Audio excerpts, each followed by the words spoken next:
Welcome to Winter Gardens TV. In this episode, we speak to Jimmy Love ahead of his role in the Rocket Man Tour coming to the Winter Gardens this month. We'll also catch up with Managing Director Michael Williams on the year ahead here at the venue. Friend of the Winter Gardens, Joanne Clifton, fresh from her appearance in Shrek the Musical, joins us in the director's chair. But first, Calendar Girls is coming to the Winter Gardens later this month, so we caught up with Maureen Nolan, one of the stars of the show, who told us what we could expect. And Maureen Nolan joins us now to talk about Calendar Girls on stage at the Winter Gardens from Tuesday, the 23rd of January through to the 27th of January. Maureen, how are you? I'm good. Well, I've got a cough, so I might go into a cough fit during the interview, but I'm fine. Yeah, good. Well, we'll try and soldier on anyway. How have you found being back on stage on tour for this musical? Absolutely great, really. I've made some great friends again. This musical is just, I've never enjoyed a musical as much as since Blood Brothers, really. It's just a powerful, gorgeous story. So loved it, really. And speaking of the story, can you give us a bit of context to what Calendar Girls is for anyone who might not be aware of it?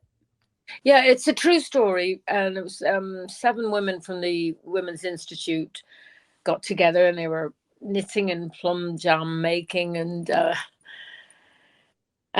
one of their husbands died, and they all loved this particular guy, and he died from cancer. And they said, let's try and raise money to buy a new settee for the hospital, actually, that he died in. And then one of them said, we need to get people's attention. What can we do? What do you think we could do? And I don't know, it must have been a long process, but they came up with the idea of doing a nude calendar.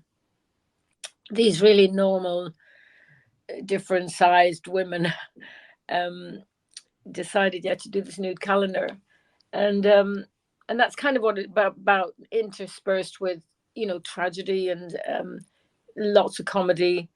It's very uplifting. I can't emphasize enough to tell people to come and see it. You will not regret it. And it's not just for women, it's a human story, really. It's written by Tim Firth, Gary Barlow. Genius. Just the writing is beautiful. The lyrics of the songs and the actual script is just beautifully, everybody can relate to. And of course, you've been traveling around on tour now for quite a bit. How have the audiences been? What's the perception been from the audiences? Well, we spoke to some of the previous casts, and they said, "Oh, you'll be amazed by the audience. What a lift!" When we were very nervous at the beginning, before we opened, they said the audience will just give you a lift, and it was so true that people are crying and laughing. And as I say, very like Blood Brothers, actually, and everything. We're all the women on stage, all of a certain age, so we can all relate to these human stories, actually, and the audience are the same, and they're with us all the way through this sort of, for want of a better word, journey. And yeah, kind of, you can really feel the love from the audience. And for you, as a local artist, a local person to Blackpool, it must be great to be back at the Winter Gardens performing at the Opera House on that such iconic stage.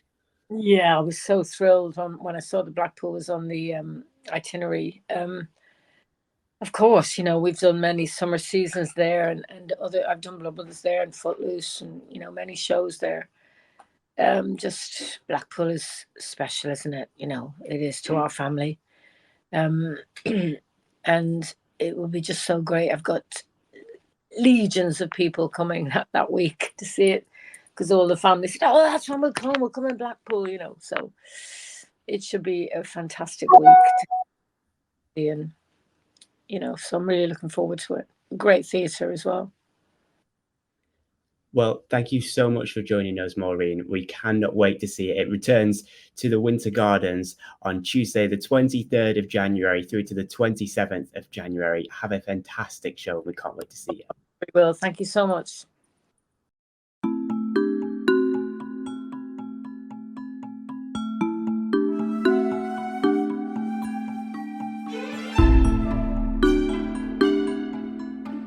It It's been incredible. Blackpool's like a second home to me, and there was a moment where I came out of the Winter Gardens. I mean, I've run like, oh, I sound big-headed now, but 5 British Championships in the Winter Gardens. So I've got so much family history here and dancing history, and to walk out of it and look back and see a big old poster with my big old face on it saying Joanne Clifton, oh my gosh, I can't even explain.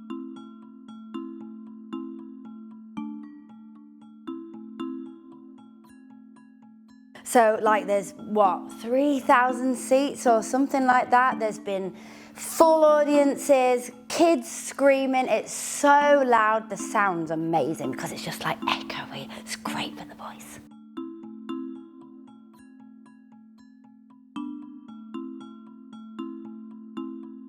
I won my first British Championship in 1993, so I was 10. With my brother, we've actually got it on the video. Yes, video, the actual VHS, that's how old we are. We won, and we've got the moment of winning. So we're stood at the back of the ballroom, you know where the bar is, and it's looking out, and you see the stage and the orchestra and the ballroom floor, and they call out our number, and I would say that that is the most special moment ever, because it's just me and my brother as kids winning a British Championship in the Winter Gardens Ballroom.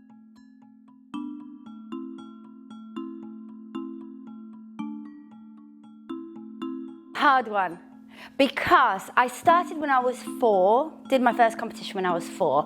Obviously born into a dancing family, so my mum and dad were dancers, like champion dancers. My big brother Kevin is a dancer. My grandparents were dancers. My auntie was also a champion dancer. So I was kind of born into it and started when I was 4.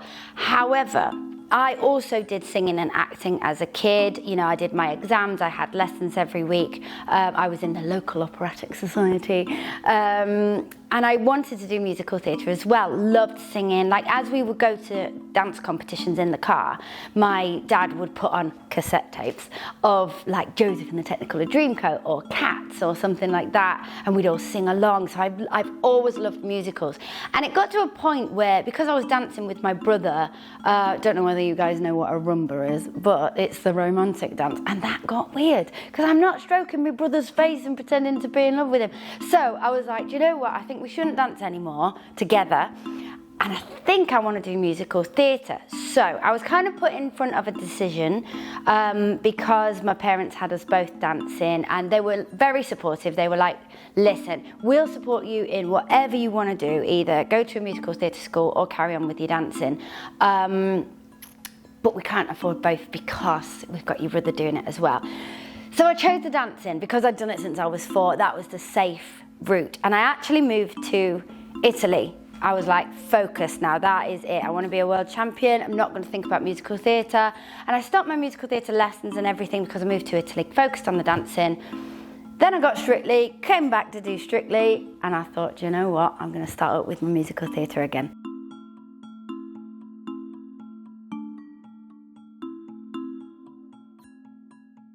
Absolutely. I mean, my parents, yeah, British champions, European champions, world #1s. Obviously, they know what they were talking about. They knew what they were doing, and they didn't actually push us into it. What happened was they actually didn't want us to dance because they know how much hard work it involves, how much sacrifice, how much money, and of course, it's a sport or an art that is based on opinion rather than who crosses the line first. So it's quite hard, you know. And they didn't want us to dance. So thing was, they had the dance school up in Grimsby, and well, they still have it. And when Grandma and Grandad couldn't babysit us, we had to go to the classes. And my big brother Kev, because he is the older one, just let's be clear on that, he started joining in, and because he's the older one, I just copied what he did. So I got up and danced as well, and we would just join in with the classes. And then Mum and Dad saw how much we loved it, and they asked us if we wanted to dance, and we were like, yes. And they said, competitions, hoping for a no, and we went, yeah. And they were like, right, let's go. So, but then once we decided to do the competitions, of course we were in the best hands, because, you know, they've been through it all, they knew everything.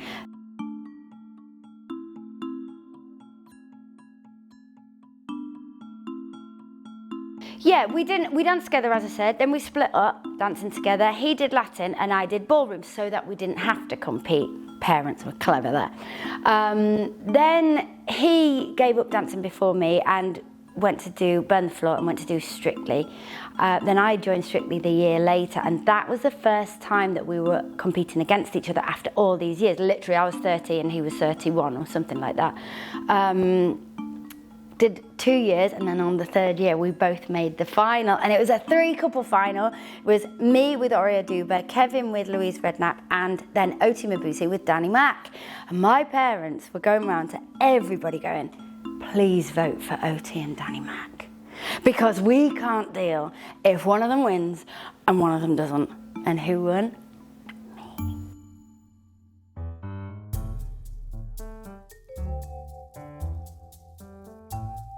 2024, so we've got Shrek till May on tour all around the UK, and then we've got we're going to London, we're going to the Eventim Apollo in Hammersmith, another massive venue like the Winter Gardens, all over the summer holidays, and it'll be my first musical that I'm doing a run in London with, which is very, very exciting. Playing one of my dream roles, Princess Fiona. Can't wait for that. I've also just released my album, called Like Nobody's Watching. So we'll see what comes out of that as well. Hello everybody, my name is Scott Gallagher down here at the Winter Gardens in Blackpool. We're talking to some of the Winter Gardens old friends, and I'm catching up right now with Mr. Peter Fielding, who performed in the Empress Ballroom right here alongside the Rolling Stones. Firstly, Peter, thank you very much for joining us down here on this beautiful day in Blackpool. Now, take us back, 1964. You were performing with your group, who was called... The Executives. The Executives. Local lads, and you got asked to perform with the Rolling Stones. Yes, that's true. Yes, that's right. And you were performing locally at the... which? The Empress Ballroom. Empress Ballroom. How old were you, gents, at this time?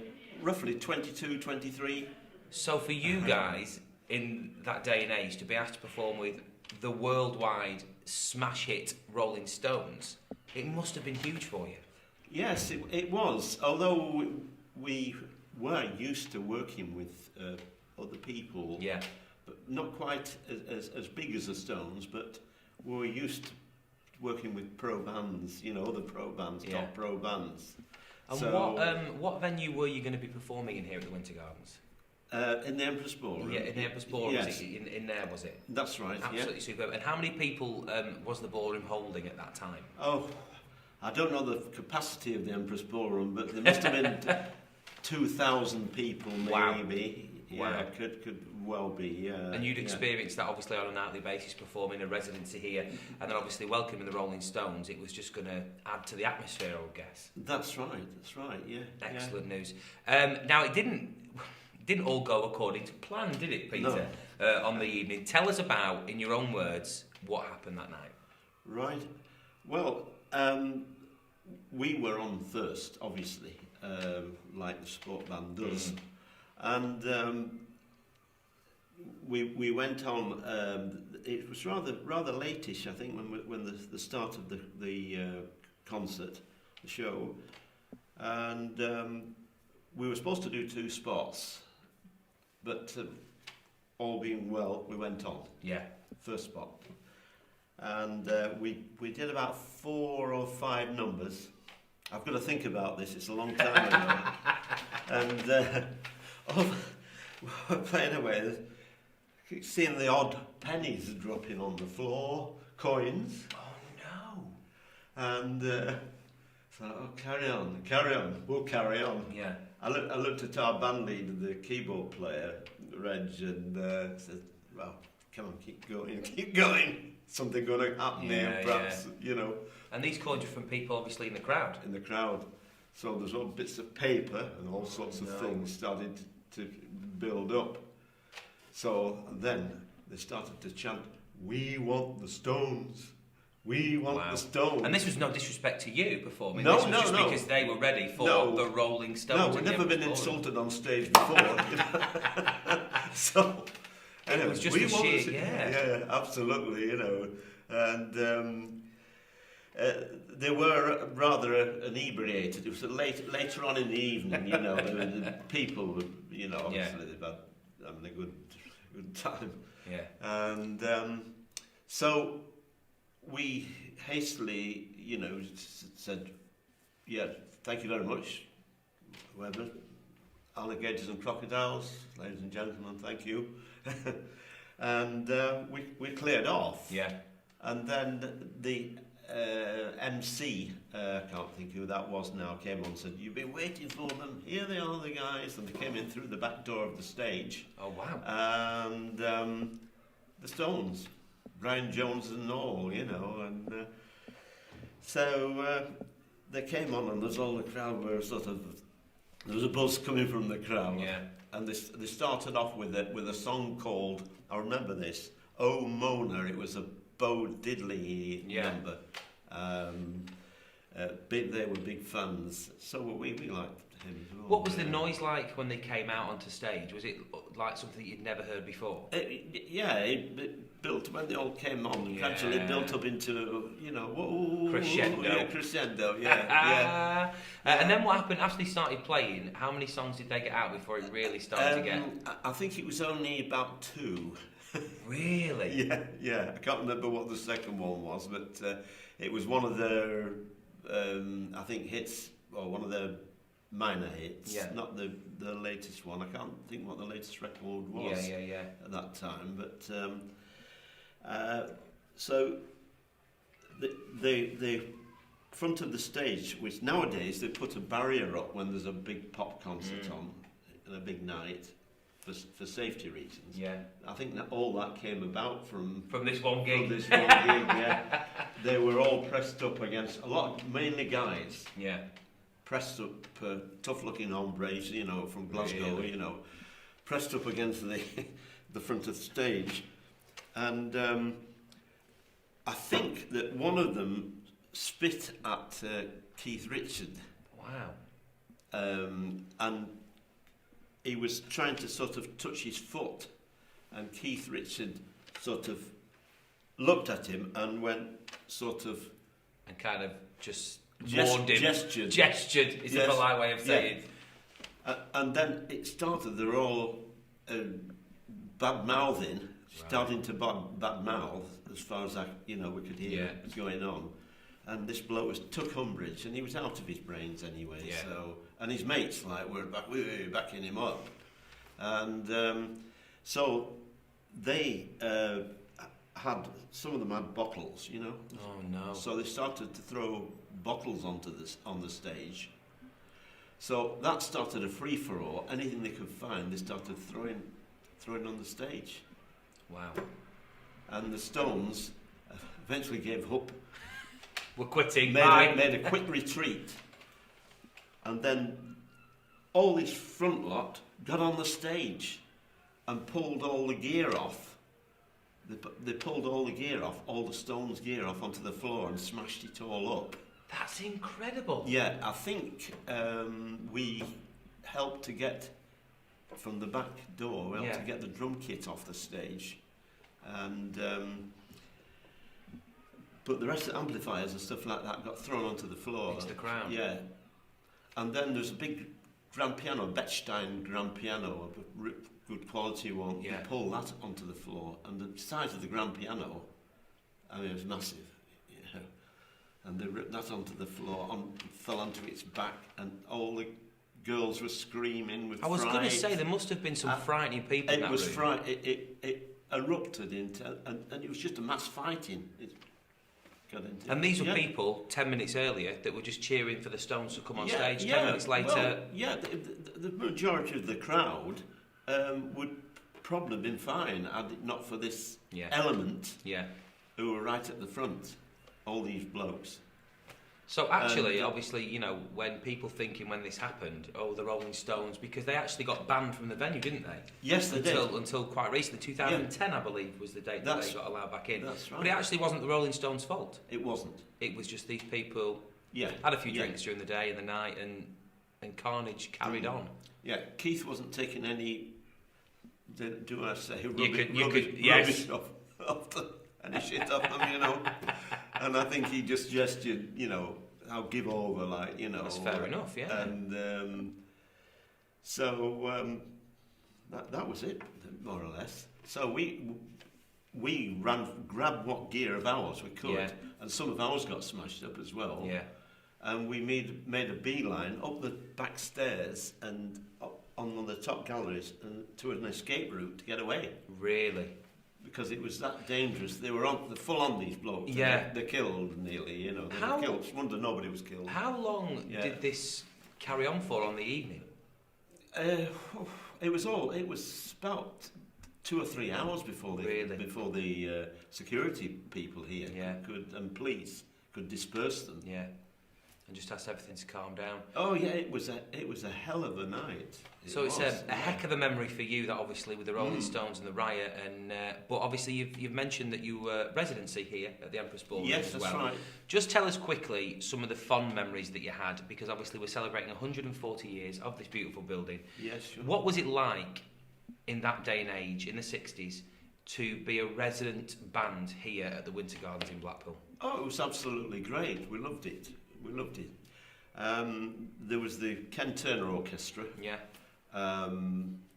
Some of the members are still with us, around, who I know are friends of mine. That's brilliant. Become friends of mine. Yeah.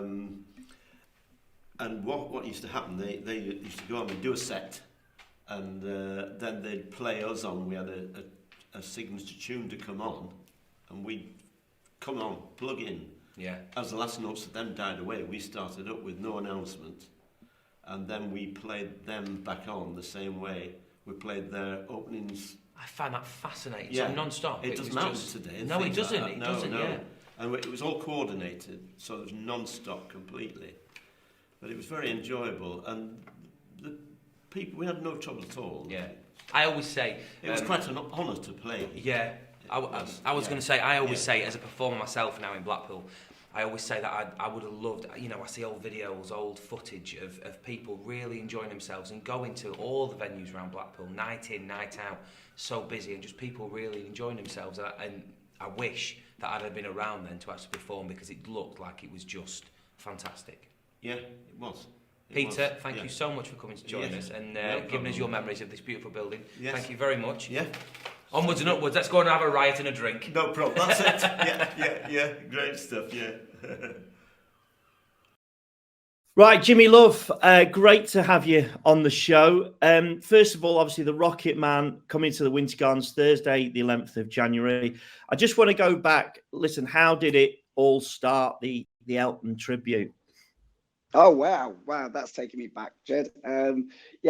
2007, I started performing as Elton John in the Legends show on Central Pier, Blackpool. That was my first year, which was a bit crazy, because I'd been already singing for 14 years before that, just as a singer in Blackpool and sort of like around holiday camps and stuff. So 2007 is where that particular story began.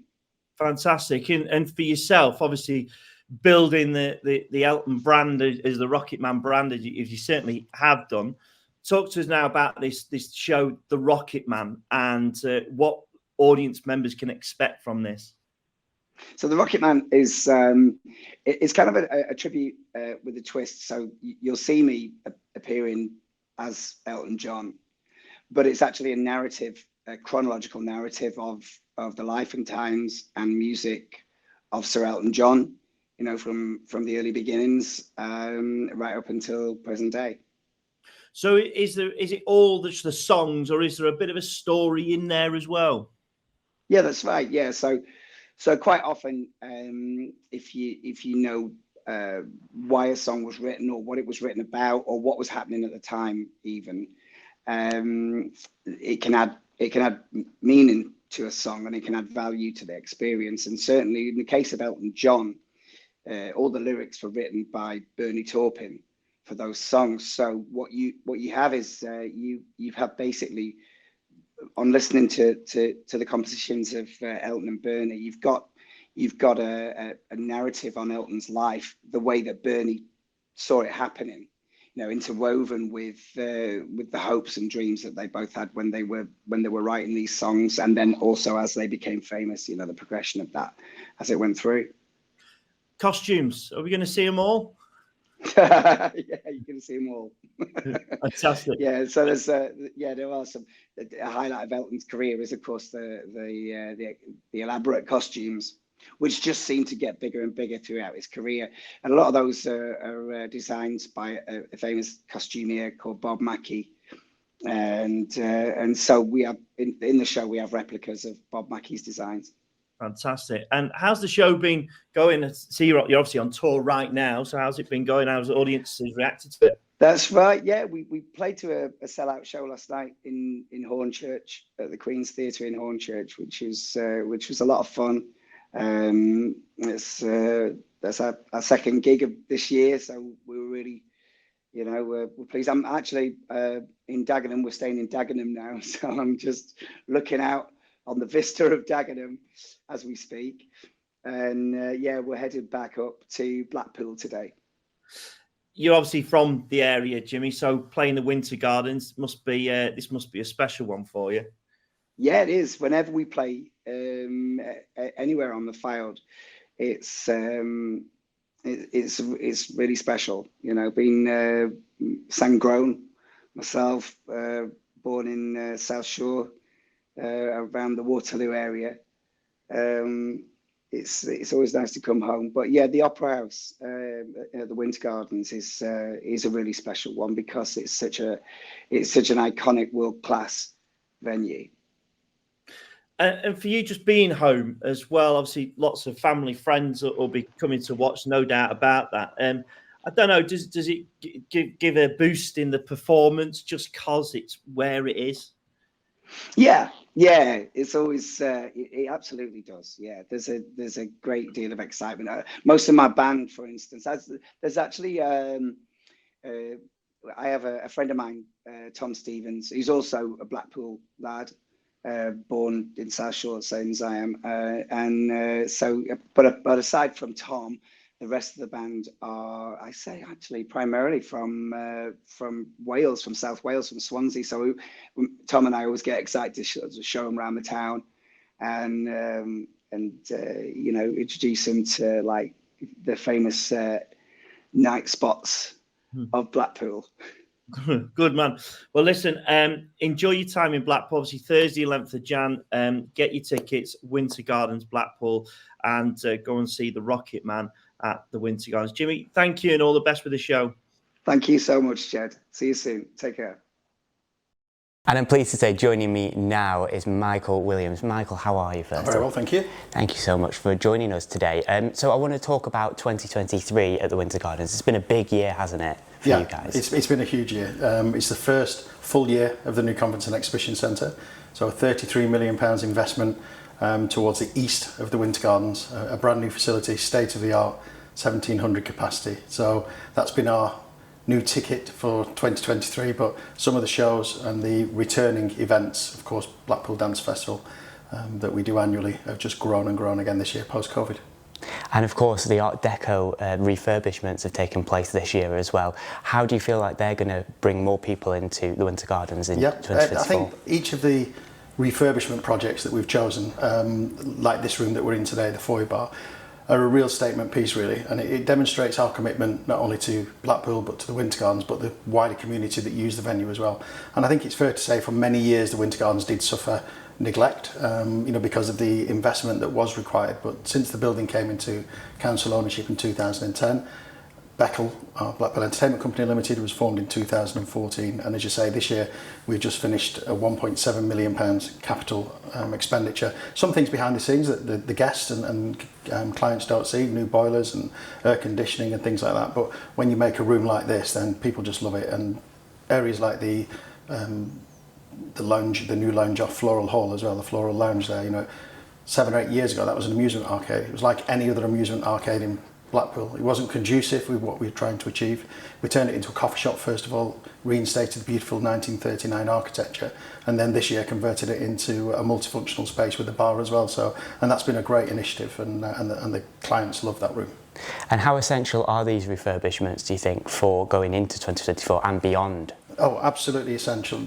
As I say, we've spent £33 million on a new conference centre, and for me it's important that the rest of the facilities match that new centre as well. It's very modern, state of the art, but we contrast with the Empress Ballroom, 1896, you know, quite a different room from the Spanish Hall, and of course the Opera House that we're sat in today. They're all very different rooms, but for me it's very important they're equally as quality and standard for our guests.